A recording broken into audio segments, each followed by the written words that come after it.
Gary, thanks for coming back on. It seems from your announcement that Borba is unfolding just as you've planned, with the gas shows continuing. In your announcement, you've also provided some great comparisons between Dempsey and Borba. Can you take us through the characteristics of Borba that highlight what makes it such a very different prospect when compared to Dempsey? Thanks, Alex, and thanks for having me on again. The Borba and Dempsey in the Gwynder in particular, is like chalk and cheese. As we put out in the mudlog comparison this morning in our release, in Dempsey we've got blocky sands, thick, 100 feet thick, almost continuous sands, high sand content, solid shows, whereas and described as a sand. At Dempsey we had more interbedded siltstones with thin sandy layers, and there's just really no comparison between the two. The Gwynder at Borba is much better.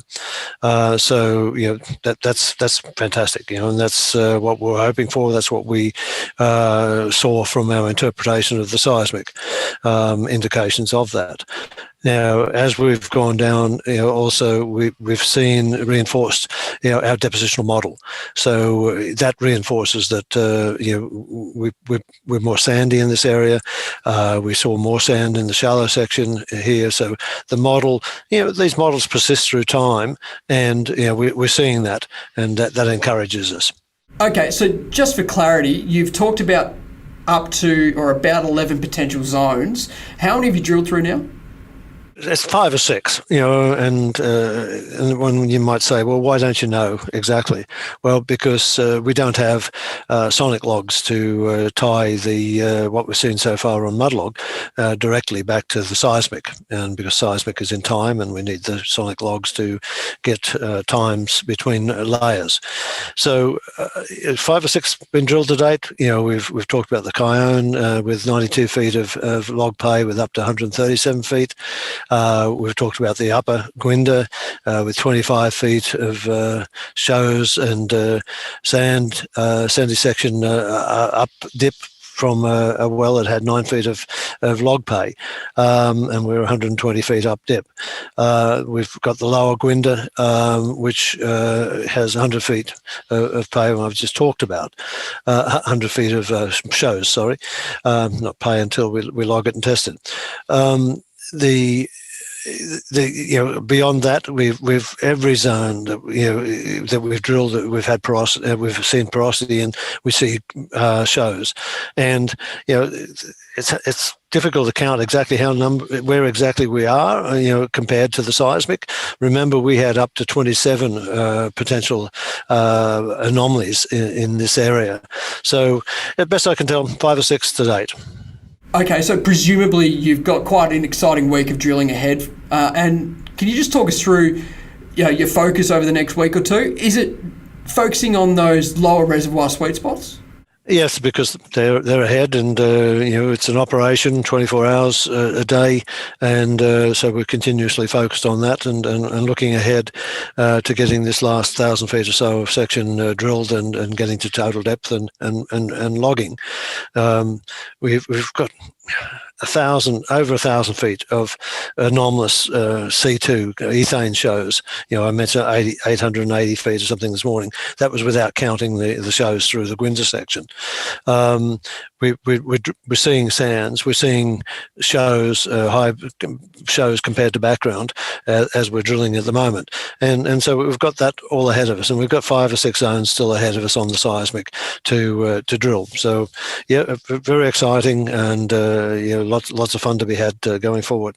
And just one final question before I let you go, Gary. For the less technical among us, can you talk us through the characteristics that you look for in a well to indicate that you have good permeability and porosity?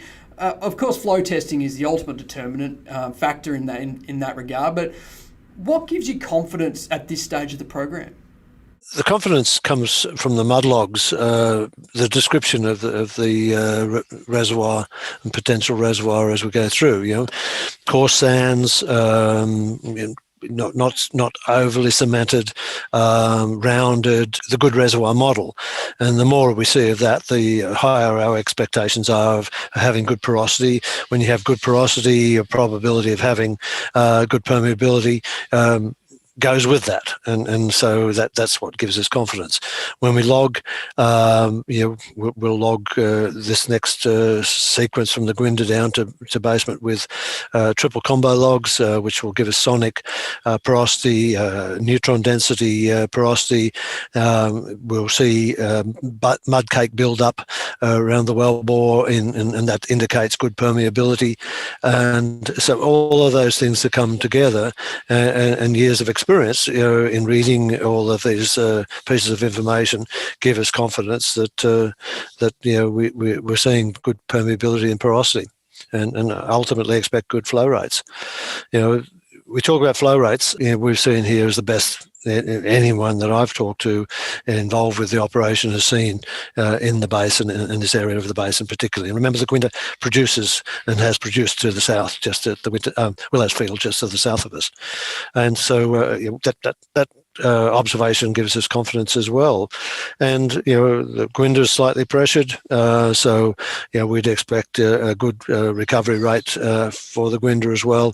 We've got 100 feet of nice mudlog, and we probably drain 100 acres out here, and you might expect something around 1,000 MCF per acre foot. So people can do their own numbers and see that these are serious opportunities, and you see why we're excited. Great, thanks for the update, Gary, and we'll be touching base as soon as we see some more news come through. And as always, thanks for joining me. You're welcome, Alex. It's fun to be on.